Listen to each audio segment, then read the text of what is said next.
ফাঁসি ফাঁসি চাই, এনামুলের ফাঁসি চাই, দর্শনকারী ঠিকানা, এই বাংলায় হবে না, দর্শনকারী ঠিকানা, এই বাংলায় হবে না, ফাঁসি দর্শনকারী চামড়া, তুলে নেব আমরা, ফাঁসি ফাঁসি ফাঁসি চাই, এনামুলের ফাঁসি চাই, ফাঁসি ফাঁসি ফাঁসি চাই, এনামুলের ফাঁসি চাই, আমার সোনার বাংলায়, দর্শকের ঠাঁই নাই, আমার সোনার বাংলায়, দর্শকের ঠাঁই নাই, দর্শনকারী চামড়া, তুলে নেব আমরা, ফাঁসি ফাঁসি ফাঁসি চাই, ফাঁসি ফাঁসি ফাঁসি চাই, এনামুলের ফাঁসি চাই, একটা দশক দল, কইরা কইরা সবাই কর, একটা দশক দল, কইরা কইরা সবাই ফাঁসি চাই, ফাঁসি ফাঁসি ফাঁসি চাই, এনামুলের ফাঁসি চাই, দর্শনকারী চামড়া, তুলে নেব আমরা, দর্শকের চামড়া, তুলে নেব আমরা, ফাঁসি ফাঁসি ফাঁসি চাই, এনামুলের ফাঁসি চাই, ফাঁসি ফাঁসি চাই, এনামুলের ফাঁসি চাই, দর্শকের ঠিকানা, এই বাংলায় হবে।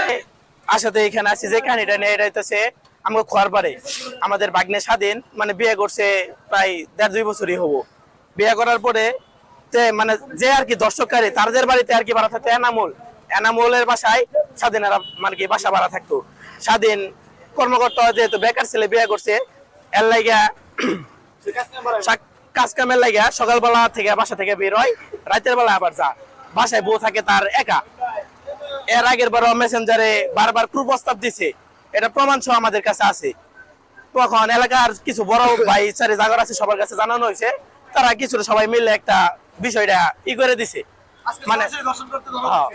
কিন্তু ওই আজকে দুপুরেও কাহিনী করছে এত কিছু খুলে বলে নাই, কিন্তু পরবর্তীতে মেয়ে আর কি দর্শককারী নিজে ওইটা স্বীকার দিছে যে ওই দর্শক করছে। এটা ভিডিও আছে না, ভিডিও মনে করেন রুমে একা থাকে পুরো প্রস্তাব দিচ্ছে আগের বাড়ি করে মাইসেরা জানাই দেয় কে ভয় থাকে গোলার মধ্যে চাপতে আজকে একা রুমের ভিতরে যায় এই কাহিনীটা করছে। আপনারা কিভাবে জানলেন, কিভাবে ধরলেন? আমরা আগে থেকে আমাদের নলেজ আগে যখন মেসেঞ্জার তারা কুপ্রস্তাব দিত তখনই আমাদের সবাইকে জানাইছে। জানানোর পরে সবাই যখন এলাকার বিষয়টা এটা জানছে তখন পয়সা মিউচুয়াল করার পরে এটা তো আমরা অনেক আগে থেকে জানি, কিন্তু আজকে সরাসরি মনে করেন যখন ধরা পড়ছে আর কি। দুপুরে ঘটনার পর পরে আপনারা কখন আটক করলেন যে ছেলেটা দর্শন করছে? দুপুর সন্ধ্যার আগে আমরা খরবার মোড়ে সবাই জনতা মিলে অনেক মানুষ প্রায় 400-500 মানুষের উপরে সবাই মিলে আমরা আর কি ধরছি, কিন্তু ওই জায়গাতে আমাদের কোনো কিছু করতে দেয় নাই। পুলিশ গেছিল, পুলিশ যায় আর কি আমগর উপরে পাইতে গাড়ি চাপা দেয় নাকি আমগর সবার উপরে লাঠি চার্জ পর্যন্ত করছে। ওই জায়গা থেকে তুলে নেয় এখন পুলিশ হেফাজতে আছে। দর্শক এনামুল আমরা দর্শকের ফাঁসি চাই, কথা একটা এনামুলের ফাঁসি চাই, আমরা আর কিচ্ছু না। শেরপুর জেলা অধিবাসী তো আমাদের শেরপুরে যদি এভাবে দর্শন হইতে থাকে, আমাদের বোন, আমাদের মা, আমাদের চাচারা যদি দর্শন হয় তাহলে আমরা কোথায় যাব? আমরা প্রশাসনের কাছে একটাই দাবি করি যেন দর্শনকারীর বিচার হয়, আমাদের শেরপুরটাকে যেন কুলঙ্গার মুক্ত করা হয়। আমরা এই শেরপুরে আমরা ঠিকভাবে নিরাপদভাবে থাকতে চাই। আমাদের বোনদের অনিরাপদে রেখে আমরা ঘুমাতে পারি না। আমরা রাত বাজে এখন 2টার মতো আছে, আমরা ঘুমাতে পারি না। এখন কার কোন বোন কার বোন আমার দর্শন হয়, তো আমার প্রশাসনের কাছে একটা আবেদন যেন আমি সুষ্ঠু বিচারটা পাই, যেন দর্শনকারী সর্বোচ্চ সাজা যেন তারা মঞ্জুর করে, এবং এর মাঝে যেন কোনো গাফিলতি যেন না রাখে, এর দাবি আমরা করি। আপনাদের কি ধারণা যে পুলিশ যার স্বামীকে নিয়ে আসছে তার আপনি সুষ্ঠু বিচার কি পাবেন না, এরকম কি ধারণা করতেছেন? জি, আমরা ধারণা করতেছি সুষ্ঠু বিচার আমরা পাবো না, কারণ এই দেশে কোনো বিচারই ঠিক মতো হয় না। কিন্তু আমরা শেরপুরের মানুষ, শেরপুরের জেলা প্রশাসনের কাছে আমার আবেদন যেন তারা এই জেলা প্রশাসনের জন্য শেরপুরটাকে ভালো মতো রাখার জন্য তারা এই বিচারটা সুষ্ঠুভাবে তদন্ত করে এবং সুষ্ঠুভাবে এই বিচারটা করে, এটা আমার আবেদন।